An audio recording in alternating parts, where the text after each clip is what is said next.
lot of positivity, and I think that could make for quite an open game. Okay, great. That's what we're looking for in the FA Cup, particularly at this time. We look into the next fixture. It's West Ham versus Doncaster.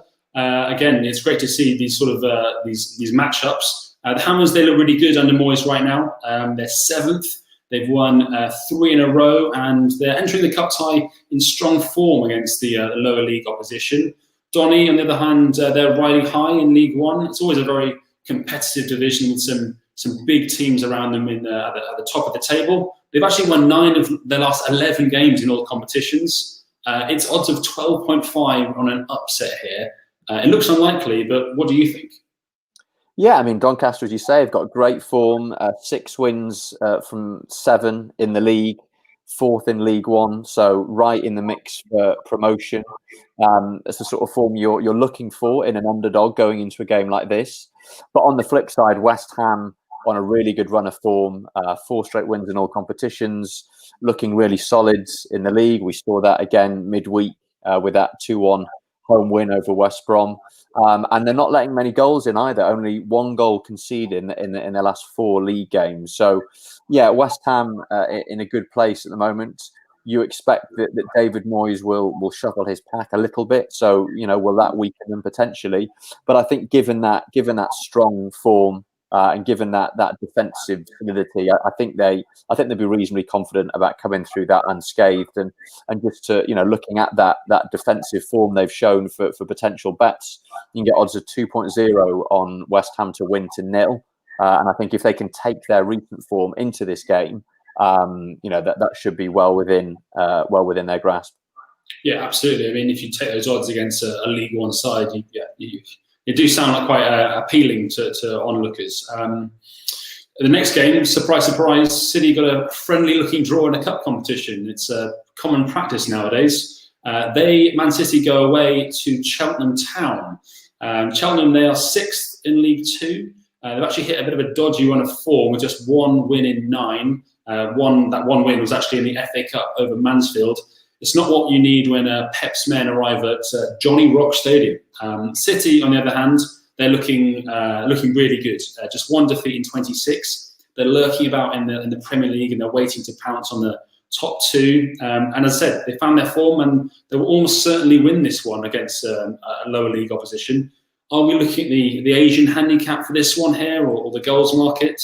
City to win at 1.12 is clearly not good enough, I guess, for us to put our bet on that one. Yeah, I mean, you have to be a bit creative when it comes to picking a bet for this sort of fixture. City, obviously, overwhelming favourites.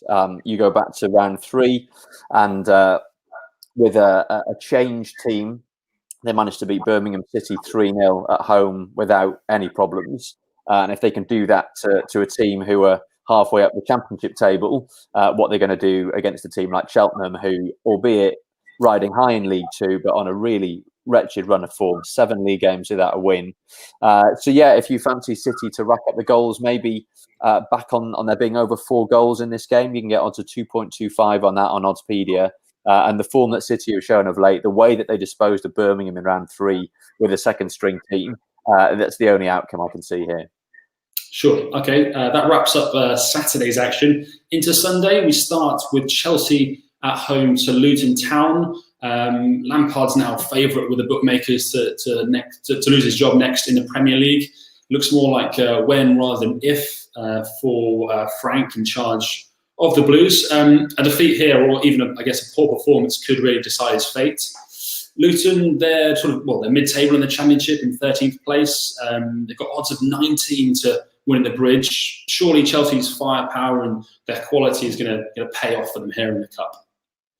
Yeah, you'd think so. I mean, clearly the backdrop to this game means that there is an awful lot of scrutiny on Chelsea and on Frank Lampard in particular. And as you say, if Chelsea were to struggle or even to go out, then that would probably be fatal to Frank Lampard in terms of his tenure as Chelsea manager. So that's unhelpful context for Chelsea in terms of the way they prepared this game. But, there was similar talk, albeit not to the same extent, swirling around prior to their 3rd round game at home to Morecambe, and they won that 4-0 without too many problems. Lampard changed the team up, and there was no drop off in terms of their performance. And you look at the players who started on the bench in Chelsea's most recent Premier League game, the 2-0 defeat at Leicester. Timo Werner, Hakim Ziyech, Olivier Giroud. You'd have thought that they will probably come in here to the starting 11. So, Chelsea will put out a strong team. The fact that Frank Lampard is under pressure means that, he might be even more G'd up than you would usually expect for a team talk against a championship club. So, yeah, I would expect that even with all the problems Chelsea have experienced of late, they should have enough to come through this without too many problems. And in terms of potential bets, maybe Chelsea to win both halves. Odds of 2.20 on Expedia on that. And again, strong favourites at home. A team with a decent cup pedigree in recent seasons. So you do have to be slightly more creative when it comes to looking for potential bets. Sure, absolutely. They are a team with a good cup pedigree, and they fielded a strong team last week. We can expect the same again. George has commented to say that Lampard's in jeopardy of losing his job soon, and their offence is very shaky. Two very good statements, I'd say. But they're likely to be able to get a run out here against the Championship opposition. I just wanted to point out that all of Tom's tips here will be put into the description box on YouTube later on after this is finished. So make sure to check that out to follow them up. Later on Sunday, we have Brentford at home to Leicester City. I think this is actually a really interesting tie. Brentford are third in the Championship. They've won 4 in a row, and they're looking really good candidates for a promotion push again this season. This actually could be, I think, a real test for the Foxes. Brendan Rodgers' side, they went top of the league momentarily. They're also another side in good form.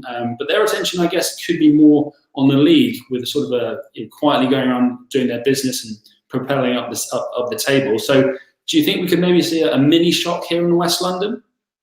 Yeah, definitely. I think there's a decent potential for Brentford to come through here. This is a repeat of a tie from last season's fourth round of the FA Cup. And on that occasion, Leicester won 1-0. That was at Griffin Park. This will obviously be at Brentford's new stadium. But yeah, Brentford having a really impressive season. 6 in the Championship, so they're right in the promotion picture. 15 games unbeaten in the league, and they've shown really good form in the cup competitions. Reached the semi-finals of the EFL Cup, and they turfed out a whole load of Premier League teams en route to the last 4: Southampton, West Brom, Fulham, and Newcastle before losing to Spurs. So they've shown they can do it against Premier League opposition. Leicester, of course, having a fantastic season, really impressive once again. In their most recent league game against Chelsea. Brendan Rodgers put out a pretty strong team in the third round away at Stoke. Leicester winning 4-0. Rested James Maddison and Jamie Vardy, but without any negative impact on his team's performance. So I would have thought he'll want to put out a pretty strong team here again. And sort of maintain that positive dynamic that Leicester are on. But yeah, Brentford are a decent team. So I wouldn't be surprised to see them, at the very least, push Leicester all the way to penalties. You can get odds of 4.15 on this game finishing level at full time. And I think given the form that Brentford have shown, particularly in the EFL Cup this season, the fact that last season's game between these two teams was very close, I think we're looking at a fairly close game, and I wouldn't be surprised to see Brentford come out on top eventually. Interesting. That would be interesting to see the Bees overcome the Foxes in that one. Into the next one, it's a repeat of last Sunday's game between the two sides at the top of the Premier League. For me, it was a fairly tepid and unenjoyable game, but these two again might have their eyes firmly set on the Premier League title race. Of course, we're talking about Manchester United against Liverpool. They'll know that this game in the FA Cup could potentially have an effect on the remainder of the season. It could affect the mindset between the players, the coaches, and of course the fan base. The bookies, by the odds, you can see Man United at 2.67 and Liverpool at 2.77 shows that the bookies can't really split them in this one. But can you? Well, that's the question. I think you look at the form that these two teams are in. United are obviously on a real upward curve, up at the top of the Premier League table. Even when they go behind in games, as they seem to do almost every week, they still find a way of winning. And they will have come away from that draw at Anfield in the league last weekend, the much the happier of the two teams. If anything, I think United were slightly frustrated that they weren't able to make more of the chances they created late in the game. And Liverpool, by contrast, I mean, as we speak, that they're still to play Burnley in the league this evening at Anfield. It's not inconceivable that they put 4 or 5 goals past Burnley, draw a line beneath this worrying run of form, and get their title defence kick-started.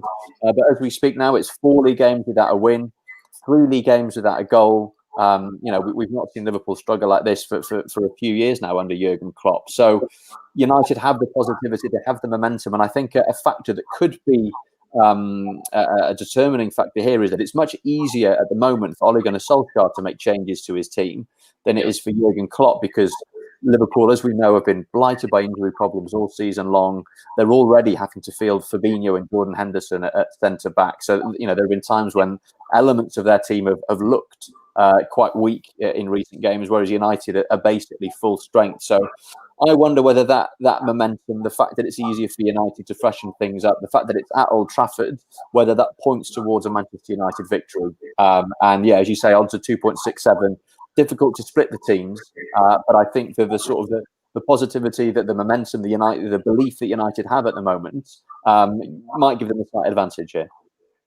Okay, advantage for the home side, United. It's obviously with these two huge sides going head to head in the 4th round. It means that their outright odds also have been boosted. As you'll see along the bottom of the screen, the actual outright odds for either of these to win the competition outright would be Liverpool at 10.5 and Man United at 14. So that actually, whoever wins this could go on to be the finalists and actually win the thing. But 14.0 to win the outright FA Cup is looking pretty good for Man United, particularly if they manage to overcome Liverpool in this round here. The next game we're looking at is another Premier League versus Championship clash between Everton and Sheffield Wednesday. Everton have got 4 wins from 5, they're up to 6. They've clearly overcome that sort of slump prior to Christmas and now look like a decent side again. They beat Rotherham in the last round, but they were pushed to extra time. Wednesday, they're having a bit of a horrible season. They're 2nd from bottom in the Championship, but they're having a mini revival of sorts with 3 wins and a draw in their last 4 to give them hope of survival. So what do you expect to see at Goodison Park? Yeah, I think the fact that Wednesday are going into this game with a bit of momentum will stand them in good stead. As you say, 2nd from bottom in the Championship, not having a great season, but there's clearly a bit of momentum being generated there, and they'll take heart from the fact that Rotherham were able to take Everton to extra time in round 3, albeit with Everton ultimately coming through. Everton fielded a relatively strong team for that game. James Rodriguez started, so it wasn't like they were full strength. Wednesday haven't played a league game since the 1st of January, so you'd think they'll be relatively fresh. But then Everton's most recent league game, scheduled to be away at Aston Villa, was postponed because of the COVID outbreak at Villa. So they should be pretty fresh as well. And yeah, their recent form, Everton's recent form has been pretty good. Apart from that recent home defeat against West Ham, they've been putting wins on the board. They've been putting clean sheets on the board. And I suspect that they'll come through this without too many problems. One potential bet that stood out to me was Everton to win both halves. You can get odds of 3.1 on that. And I think given the gulf between the teams, Everton, who are sort of looking at the top 6 in the Premier League, Sheffield Wednesday, who are worried about the trapdoor opening beneath them and sending them tumbling into League One, and the fact that Everton's recent form has been good, I think they should come through this without too many problems. Yeah, odds of 3.1 do sound good there for both halves for Everton to win at Goodison, particularly as the home side. But in the penultimate game of the fixtures that we're looking at, it's Wycombe Wanderers versus Spurs. They're another side at the bottom of the Championship. The Chairboys are stuck to the foot with just 15 points all season. Spurs, as we all know, they had that fanciful tie against Marine. We hoped it was was going to be David versus Goliath, but it was really men versus boys. It's another nice draw here for Jose's men, but where do we place our money on this one? Because odds of 1.29 for Spurs and Wycombe to win at 11.0 seem to be very contrasting. Yes, yeah. I mean, I suppose that the romantics among us will be happy to put some money on Wycombe to win this one. But Jose Mourinho has always taken the cup competitions very seriously. Prepares them every bit as thoroughly as he does his league games, and he's a manager who has always felt that it's important to compete for every competition you're in and try and maintain a sort of healthy momentum across the board. We saw that in the game at Marine in the third round, which looked like a sort of classic potential FA Cup banana skin, and which Spurs came through 5-0 victors, very comfortable, and a game they put to bed very quickly as well. So yeah, I think you have to back Spurs here. Maybe Spurs to win to 0. You can get odds of 2.40 on that, so slightly more appealing than just backing a Spurs victory. But yeah, I think the fact that Spurs have shown a bit of a return to form in the league of late as well. 4 games unbeaten.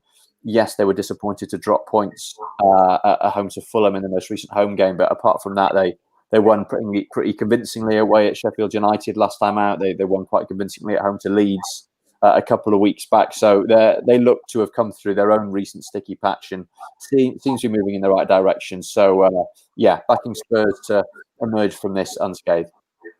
Okay, David's written in to comment that he thinks that this is Mourinho's trophy this year. Look at the outright odds. Spurs are actually third favourites at 9.8, and obviously they've got a decent game here to progress into the next round of the competition. In our final game that we're looking at, it's actually a postponed and rescheduled game for Tuesday. This is Bournemouth at home to Crawley Town. The Cherries are looking for an immediate return to the top flight of English football. They're 6th place, but they're in a pretty horrible run of form with just 1 win in their last 3, including 3 defeats along the way. Crawley, of course, they pulled off a magnificent 3-0 win over Leeds, probably the shock of the last round. Technically, this is an easier ask for them, but do you think there's a sort of another giant killing we can see at the Vitality on Tuesday? The Red Devils, as they're known, are actually 11.5 to get the job done here, but yeah, they're up against Championship opposition. Yeah, I mean, the big question mark here is that there's been a COVID outbreak at Crawley, which is why the game has been postponed. So, firstly, will it even go ahead on Tuesday? And if it does, what sort of team will they be able to put out? And we saw against Leeds in round 3 what they're capable of. Marcelo Bielsa put out a strong Leeds team in that, and Leeds really went for it and ended up losing 3-0. I mean, a really remarkable result. One of the most remarkable third-round results that we've had in the FA Cup in recent seasons. And that tells you everything you need to know about what a dangerous team Crawley are. Contrasting form compared to Bournemouth. Bournemouth, yes, they're 5th in the Championship, but their promotion push has really slowed in recent weeks. Only 1 win in their last 6 in the league. You contrast that with Crawley. They've not played a league game since the 2nd of January, but their most recent league form, very encouraging. 8 games unbeaten. They've won the last 2. If they can get a reasonably strong team out, a team comparable to the team they put out at against Leeds, I can absolutely see them winning this. And I think those odds of 11.5, which I think is on them to win inside 90 minutes, I think they're quite attractive odds given the fact that Bournemouth have hit the skids of late. Of course, because there are these doubts about the COVID situation at Crawley and all the rest of it, it might be advisable to just hold back on making any bets until we get a better sense of what sort of team Crawley will be able to field. But I think if they can put out a good team, I'd absolutely back them to get through here. Wow, that would be the performance of the round again. If Crawley can pull that off, but we'll have to wait and see what happens in that one. Tom, if you don't mind, we're going to go back to the very first match we discussed earlier today, just in case anyone missed it. It's from Friday night. It's the National League Northside Chorley at home to Wolves. Just for those who tuned in late, we're going to speak about that one just one more time for those who missed it. But of course, Chorley, they were the ones who pulled off a huge shock last time in the third round by beating a a young Derby side 2-0. Wolves, of course, they are the Premier League side, but they've only won one of their last 7. Of course, that was in the first round against, in their last round against Palace. Any thoughts on a Chorley upset here against Wayne Rooney's Derby? Wolves, sorry. Yeah, I mean, this is the most evocative tie of the round. Clearly, you know, Chorley non-league against Premier League Wolves, and there's a bit of history between these teams already. In that Chorley beat Wolves in the FA Cup back in the mid-80s in a game that was seen as a real low moment in Wolves' history of the past sort of 30, 40 years. So, a bit of historical context there as well. I mean, there are signs that point towards an upset. Chorley are at home, albeit without any fans because of the COVID situation, but that'll give them a slight advantage. And we saw what they did against Wayne Rooney's Derby in round 3. Only lost 2 of their last 12 league games. Decent form. Wolves' league form, on the other hand, is very concerning. No wins in 6. So there is reason to be hopeful from a Chorley perspective. But on the flip side of that, Wolves are an excellent team, albeit their recent results aren't showing that. But they put out a strong team in round 3, winning 1-0 at home to Crystal Palace. That's a sign that Nuno Espirito Santo is taking this competition seriously. You'd expect him to follow suit in this game. So, as much as the romantic in me wants to believe in Chorley's chances of an upset, I think that ultimately that the golfing quality will tell. In terms of potential bets, I mean, this is likely to be a real back to the wall effort for Chorley here. And Wolves have struggled for goals at times of late in the ongoing absence of Raúl Jiménez, who is still unavailable due to that head injury picked up in that game at Arsenal. So maybe under 3 goals as a potential bet here. Odds are 2.70 on that on Oddspedia. And if you think Chorley will at least succeed in making life difficult for Wolves and frustrating Wolves, then perhaps that's a bet that's worth looking at. Okay, very interesting. George has written in regarding Raúl Jiménez to check on how well he is, but clearly, he's not fit to play this game, following on from his head injury. That's all the games that we have covered in fourth round preview, but we need to get your ACCA for the 4th round, Tom. So please share that with us when you can. Okay, I'm going to throw Crawley in there just to make things interesting. So I'm going for Crawley, Manchester City, Chelsea and Tottenham. Okay, well, I mean, a Crawley booster there. Well, certainly, 3 favourites in Crawley. That gives us an ACCA worth 12.2. So a nice payday for the 4th round. Always a good round of fixtures and in a historic competition. Hope we get some more shocks and giant killings as we did in the 3rd round. Thanks very much for your time, Tom, and hopefully we get some winners in the next few weekends. Thanks for being here. Cheers, Tom.